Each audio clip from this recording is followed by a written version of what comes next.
ನಿರುದ್ಯೋಗಿ ಯುವಕರಿಗೆ ಮಾದರಿಯಾದ ಕೃಷಿ ಪಂಡಿತ ಡಾಕ್ಟರ್ ಬಸವರಾಜ ನಾವಿ. ಗದಗ ಜಿಲ್ಲೆಯ ಶಿರಹಟ್ಟಿ ತಾಲೂಕಿನ ಸುಗ್ನಳ್ಳಿ ಗ್ರಾಮದ ನೇತ್ರಾವತಿಯ ಕೃಷಿ ಫಾರ್ಮ್ ಹೌಸ್ನಲ್ಲಿ ಸಾವಯವ ಎರೆಹುಳು ಗೊಬ್ಬರದ ಮೂಲಕ ಇಡೀ ಕರ್ನಾಟಕದ ಮೂಲೆ ಮೂಲೆಗೂ ಪರಿಚಿತರಾದ ಬಸವರಾಜ ನಾವಿಯವರು ಇಂಜಿನಿಯರ್ ಇದ್ದ ಸಮಯದಲ್ಲಿ ದಿನಪತ್ರಿಕೆಯಲ್ಲಿ ಕ್ರಿಮಿಕೀಟ ನಾಶಕದಿಂದ ಭೂಮಿಯ ಫಲವತ್ತತೆ ಕುಂಠಿತವಾಗುತ್ತದೆ ಎಂಬುದನ್ನು ಓದಿ ಕೆಲಸವನ್ನು ಬಿಟ್ಟು ಯಾವುದಾದರೂ ಒಂದು ಸಾಧನೆ ಮಾಡಬೇಕೆಂದು ಅವರ ಆಸೆಯಾಗಿತ್ತು. ಅದರಂತೆ ನಾವಿಯವರು ಕೃಷಿಯಲ್ಲಿ ಸಾಧನೆ ಮಾಡಿ 5 ಎಕರೆ ಜಮೀನನ್ನು ಖರೀದಿಸಿದ್ದರೆ ಅಲ್ಲದೆ ವರ್ಷಕ್ಕೆ 1200 ಎರೆಹುಳ ಗೊಬ್ಬರದ ಚೀಲಗಳನ್ನು ಮಾರಾಟ ಮಾಡುತ್ತಾರೆ. ಇವರು ಹಲವಾರು ವಿಶ್ವವಿದ್ಯಾಲಯಗಳಿಗೆ ಹೋಗಿ ಮಾರ್ಗದರ್ಶನ ನೀಡಿರುತ್ತಾರೆ. ಹೀಗಾಗಿ ಹಲವಾರು ಪ್ರಶಸ್ತಿ ತಮ್ಮನ್ನು ಅರಸಿ ಬಂದಿವೆ ಎಂದರು. News bureau Ramesh Pantar Mundaragi. ಇಲ್ಲಿ ಬೋರ್ಡ್ ಆಯ್ತು ನೋಡಿ ಸರ್, ಅದು ಒಂದು ತಕ್ಕಡಿಬೇಕಲ್ಲ ತರಬೇತಿ.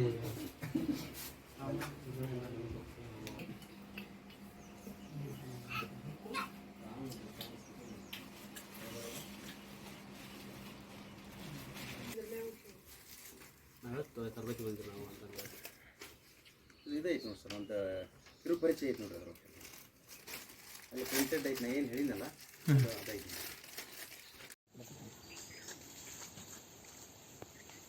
ಬರ್ರಿ ಸರ್, ಇಲ್ಲಿ ಇದ್ರ ಬಗ್ಗೆ. ಬಸವರಾಜ ನಾವಿ, ಗದಗ ಜಿಲ್ಲೆಯ ಶಿರಹಟ್ಟಿ ತಾಲೂಕಿನ ಸುಗ್ನಳ್ಳಿ ಗ್ರಾಮದ ಸಾವಯವ ಕೃಷಿಕ.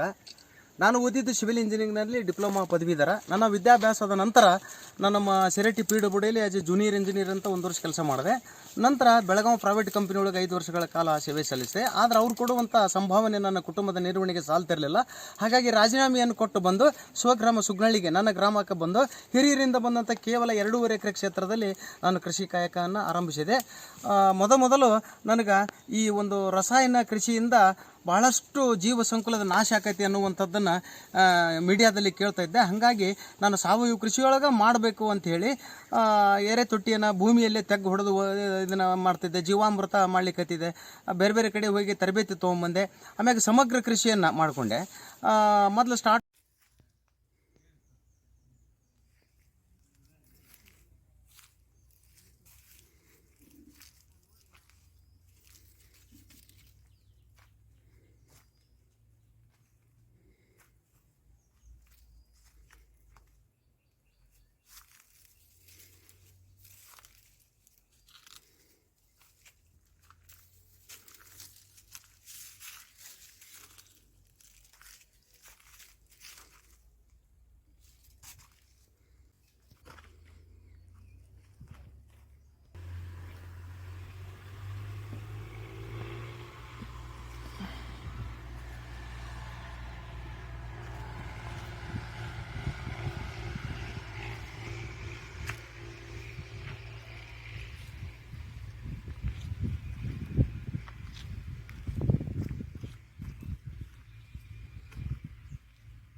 ಸತತ 5 ವರ್ಷಗಳ ದುಡಿಮೆಯಿಂದ ಮತ್ತೆ ನಾನು 5 ಎಕರೆ ಪಕ್ಕದ ಜಮೀನನ್ನು ಖರೀದಿ ತೊಗೊಂಡೆ.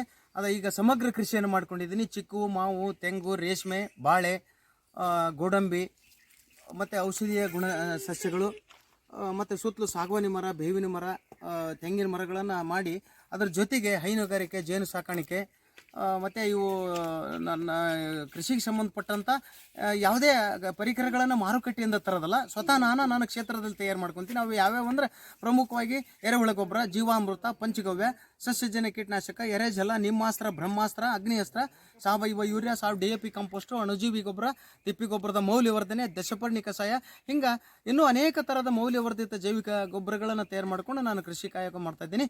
ಈಗ ನಾನು ನೇರವಾಗಿ ಹಂಗಾರೆ ಎರೆಹುಳ ಗೊಬ್ಬರವನ್ನು ತಯಾರು ಮಾಡುವಂಥ ವಿಧಾನವನ್ನು ಸಂಕ್ಷಿಪ್ತವಾಗಿ 2 ನಿಮಿಷದೊಳಗೆ ಹೇಳ್ತೀನಿ.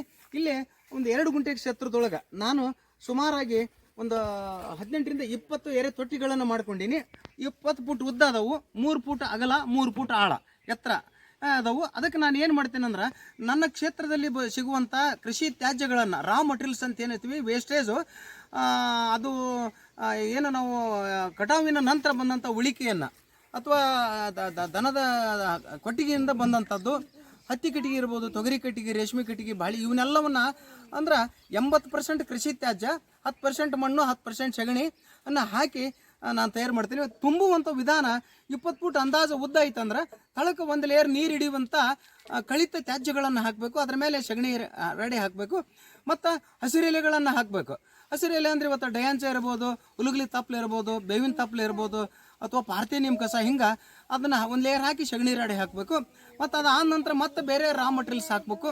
ಹಂಗೆ ಹತ್ತಿ ಕಟ್ಟಿಗೆ, ತೊಗರಿ, ಹಂಗೆ ತೆಂಗಿನ ಗರಿಗಳನ್ನು ಹಾಕಿ ಅದನ್ನು up to top level 3 foot ತುಂಬವರೆಗೆ ಹಾಕಿ 8 ರಿಂದ 10 ದಿನ ನೀರನ್ನು ಬಿಡಬೇಕು. ಅಂದ್ರೆ ನೀರು ಬಿಡೋದಂದ್ರೆ ನೀರು ನಿಲ್ಲುವಂಗಲ್ಲ, ಸ್ಪ್ರೇ ಮಾಡಬೇಕು. ಅಂದ್ರೆ ಹ್ಯುಮಿಡಿಟಿ, ಟೆಂಪ್ರೇಚರ್ ಮೇಂಟೈನ್, ಕೈ ಇಟ್ಟರೆ ತಂಪು ಪರಿಸ್ತಿರ್ಬೇಕು. ಹಂಗೆ 8-10 ದಿನ ಆಗಿಂದ ಎಪಿಜಿಕ್ ಜಾತಿಗೆ ಸೇರಿದ ಯುಡ್ರಿಲ್ಲಸ್ ಯುಜೇನಿಯಾ ಅನ್ನುವಂಥ ಹುಳ ಇಲ್ಲೇ ಐತಿ. ನಾನು ಕೈ ಒಳಗೆ ಹಿಡ್ಕೊಂಡೀನೀಗ. ಇದು ಎಪಿಜಿಕ್ ಅಲ್ಲ, ಈ ಎರೆಹುಳದೊಳಗೆ ಸಾಕಷ್ಟು ಜಾತಿಗಳದಾವು. ಆದ್ರೆ ಇದು ಯಾಕೆ ಬೇಕು ಎರೆಹುಳಗಳು ಅಂದ್ರೆ, ಈ ಹುಳನ ಯಾಕೆ ಬೇಕು ಅಂದ್ರೆ ಇದು 80% ಕೃಷಿ ತ್ಯಾಜ್ಯಗಳನ್ನು ತಿಂತೈತಿ, 10% ಮಣ್ಣು, 10% ಸಗಣಿಯನ್ನು ತಿಂದು ನಮಗೆ ಉತ್ಕೃಷ್ಟವಾದಂಥ ಅಂದ್ರೆ ಬೆಳೆಗಳಿಗೆ ಏನು ಬೇಕು 16 ಪೋಷಕಾಂಶಗಳನ್ನು, ಆ ಎಲ್ಲ ಪೋಷಕಾಂಶಗಳನ್ನು ಒಳಗೊಂಡಂಥ ಉತ್ಕೃಷ್ಟವಾದ ಹಿಕ್ಕಿಯನ್ನು ಹಾಕತಿ. ಅದ ಹಿಕ್ಕಿಯನ್ನು ಎರೆಹುಳ ಗೊಬ್ಬರ ಅಂತೀವಿ. ಇಲ್ಲೇ ಲೇಯರ್ ಬಾಯ್ ಲೇಯರ್ ತುಂಬಿದ್ದೈತಿ ಹಂತವಾಗಿ. ಆಮೇಲೆ 3 ತಿಂಗಳು ಆದ ನಂತರ ಇದಕ್ಕೆ ಹಿಂಗೆ ಹಂತವಾಗಿ ಇನ್ನೂ ತುಂಬೋದೈತಿ. ಮನೆ ತೆಗೆದಿವಿ, ತುಂಬಿ ಅದ 3 ತಿಂಗಳು ಆದ ನಂತರ ಈ ಟೈಪ್ ಚಾಪುಡಿ ಹಂಗೆ ಗೊಬ್ಬರ ರೆಡಿ ಆಕತ್ತವ. ಈ ಟೈಪು ಈ ಗೊಬ್ಬರನ ನಾವು ಇನ್ನೂ ಸಾಣಿಗೆ ಹಾಕಿಲ್ಲ. ಸಾಣಿಗೆ ಹಾಕಿದ್ರೆ ಇನ್ನೂ ಕ್ವಾಲಿಟಿ ಆಗಿ ಬರ್ತೈತೆ. ಅದು ಚಾಪುಡಿ ಹಾಕರ್ದಂಗೆ ಇದನ್ನು ನಾವು ಬೆಳೆಗಳಿಗೆ 1 ಎಕರೆ ಹೊಲಕ್ಕೆ 8 ರಿಂದ 10 ಚೀಲ ಅಂದ್ರೆ 4 ರಿಂದ 5 ಕ್ವಿಂಟಾಲ್ ಕೊಡೋದ್ರಿಂದ ಸಾಕಷ್ಟು ಪ್ರಮಾಣದೊಳಗೆ ಇಳುವರಿಯನ್ನು ತೆಗಿಬೋದು. ಗುಣಮಟ್ಟದ ಮತ್ತು ರೋಗ ನಿರೋಧಕ ಶಕ್ತಿ ಮತ್ತು ಗುಣಮಟ್ಟದೊಳಗೂ ಟೇಸ್ಟ್ ಆಗಿರ್ತೈತಿ. ಯಾವುದೋ ಬೆಳೆಗಳಿಗೆ ಯಾವ್ದು ರೋಗಾಣುಗಳು ಬರಲಾರ್ದಂಗೆ ಕಂಟ್ರೋಲ್ ಮಾಡ್ತೈತಿ. ಭೂಮಿಯೊಳಗೆ ನೀರು ಹಿಡಿಯುವಂಥ ಸಾಮರ್ಥ್ಯವನ್ನು ಹೆಚ್ಚಿಗೆ ಮಾಡ್ತೈತಿ. ಇದು ಏನು ಹೇಳಿದೆ ನಾನು, ಈ ಹುಳ ಒಂದು ರಂಧ್ರ ಕೊರೆದು ಭೂಮಿ ಒಳಗೆ ಹೋತವಂದ್ರೆ 15-20 ಫೂಟ್ ಒಳಗೆ ಹೋಗತಿ. ಮತ್ತು ಹೊಸ ರಂಧ್ರ ಕೊರೆದು ಮ್ಯಾಗ ಬರ್ತೈತಿ. ಇದ್ರ ಮೈ ಮೇಲೆ ಹ್ಯೂಮಸ್ ಅಂತಕ್ಕಂಥ ದ್ರವರೂಪದ ಪದಾರ್ಥ ಐತಿ. ಇದು ಆ ರಂಧ್ರಗಳಿಗೆ ಗೋಟಿಂಗ್ ಮಾಡ್ಕೊಂತ ಹೋಗತಿ. ಯಾವುದೇ ಕಾರಣಕ್ಕೂ ರಂಧ್ರಗಳು ಮುಚ್ಚಂಗಲ್ಲ ಭೂಮಿ ಒಳಗೆ. ಅಂದ್ರೆ ನಿಸರ್ಗದ ನೇಗಿಲಾಗಿ, ಭೂಮಿ ತಾಯಿಯ ಕರಳಾಗಿ, ರೈತನ ಮಿತ್ರನಾಗಿ ಇದು ಕೆಲಸ ಮಾಡ್ತೈತಿ. ಅಂದ್ರೆ ಭೂಮಿ ಒಳಗೆ ಬಿದ್ದಂಥ ಮಳೆ ನೀರಿಗೇನು ಸರ್ಕಾರಿ ಗೊಬ್ಬರ ಹಾಕಿ 80% ಉಳ್ಳು ಹೊಂಟೈತಿ. ಬರೀ ನೀರು ಅಷ್ಟೇ ಅಲ್ಲ, ಅದ್ರ ಜೊತೆಗೆ ಫಲವತ್ತಾದ ಮೇಲ್ಮಣ್ಣು ಹರಿದು ಹೊಂಟೈತಿ. ಹಾಗಾಗಿ ನಾವು ಹೊಲನ ಖರೀದಿ ಕೊಟ್ಟಂಗೆ ಅಂದ್ರೆ ಕಾಗದ ಪತ್ರ ಆಗಿರಾಗಲ್ಲ, ಫಲವತ್ತಾದ ಮೇಲ್ಮಣ್ಣು ವರ್ಷ ಓದ್ತಂಗೆ ಖರೀದಿ ಕೊಟ್ಟಂಗನ. ಅದಕ್ಕೆ ಆ ಕೆಲಸನ ಇದು ಮಾಡ್ತೈತಿ ನಮಗೆ. ಯಾಕಂದ್ರೆ ಟ್ಯಾಕ್ಟ್ರಲ್ಲಿ ನಾವು ಉಳುಮೆ ಮಾಡ್ತೀವಿ. ಒಂದು ಚದರಡಿ ಜಾಗಕ್ಕೆ ಕೇವಲ 32 kg ಭಾರ ಹೊಡುವ ಸಾಮರ್ಥ್ಯ ಭೂಮಿ ತಾಯಿಗೈತಿ. ಬೃಹತ್ ಆಕಾರದ ಬಸವಾಸುರ ಟ್ಯಾಕ್ಟರ್ನ ನಾವು ಮೇಲಿಂದ ಮೇಲೆ ಹೊಡೆಯೋದ್ರಿಂದ ಅಲ್ಲೇ ಮಣ್ಣಿನ ಕಣರಚರಣೆ, ಸೂಕ್ಷ್ಮಾಣುಜೀವಿ, ಎರೆಹುಳುಗಳು ಸತ್ತು ಹೋಕ್ಕವು. ಅದಕ್ಕೆ ಇದು ಏನು ಮಾಡ್ತೈತೆ ಅಂದ್ರೆ ಆ ರಂಧ್ರ ಕೊಡ್ತೈತಿ. ಬಿದ್ದಂಥ ಮಳೆ ನೀರು ಭೂಮಿ ಒಳಗೆ ಹೋಗುವಂಥ ಕೆಲಸನ ಈ ಹುಳುಗಳು ಮಾಡ್ತೈತಿ. ಇದು ದ್ವಿಲಿಂಗ ಪ್ರಾಣಿ. ಗಂಡು ಹೆಣ್ಣು, ಸ್ತ್ರೀಲಿಂಗ ಪುಲ್ಲಿಂಗ ಎರಡೂ ಒಂದ ಹುಳದೊಳಗೆ ಇರ್ತೈತಿ. ಅತಿ ಹೆಚ್ಚು ಸಂತಾನ ಉತ್ಪತ್ತಿ ಮಾಡ್ತೈತಿ. ತಲೆ ಮುಂದೆ ಹಿಂಗೆ ಗಂಟು ಬಂತು ಅಂದ್ರೆ ಪ್ರೌಢಾವಸ್ಥೆಗೆ ಬಂದೈತಿ ಅನ್ನಂಗೆ. ಅಂದ್ರೆ ಪ್ರೆಗ್ನೆಂಟು. ಈಗ 50 ರಿಂದ 100 ತತ್ತಿ ಹಾಕೈತಿ ಒಂದು ಹುಳ. ಅದು 50 ರಿಂದ 100 ತತ್ತಿ ಹಾಕಿದ್ರೆ ಒಂದು ತತ್ತೆಗಿಂತ 3 ರಿಂದ 5 ಮರಿ ಹೊರಗೆ ಬರ್ತೈತಿ.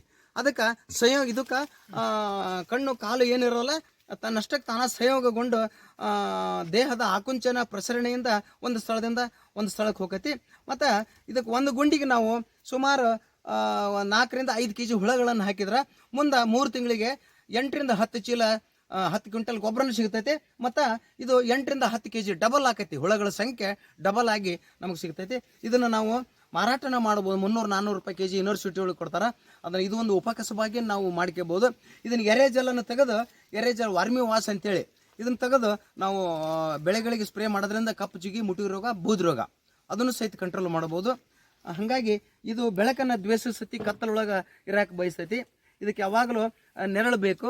ಚಪ್ರನ್ರ ಹಾಕ್ಬೋದು, ತಗಡಿನ ಶೆಡ್ಡನ್ನು ಮಾಡ್ಬೋದು. ಮಾಡಿ ಇದನ್ನು 8 ರಿಂದ 10 ದಿನ ನೀರು ಹಾಕಿ ಆದ ನಂತರ ಇದನ್ನು ಈ ಎಪಿಜಿಕ್ ಜಾತಿಗೆ ಸೇರಿದ ಯುಡ್ರಿಲ್ಲಸ್ ಯುಜೇನಿಯಾ ಅನ್ನುವಂಥ ಹುಳಗಳನ್ನು ಬಿಡೋದ್ರಿಂದ ಅದು 3 ತಿಂಗಳದೊಳಗೆ ಈ ಟೈಪ್ ಉತ್ಕೃಷ್ಟವಾದಂಥ ಗೊಬ್ಬರವನ್ನು ಕೊಡ್ತೈತಿ. ಇದು ಎರೆಹುಳಕ್ಕೆ ಗೊಬ್ಬರಕ್ಕೆ ಸಂಬಂಧಪಟ್ಟಂಥ ಒಂದು ಮಾಹಿತಿ ಸರ್. ಧನ್ಯವಾದಗಳು. Okay sir, thank you sir.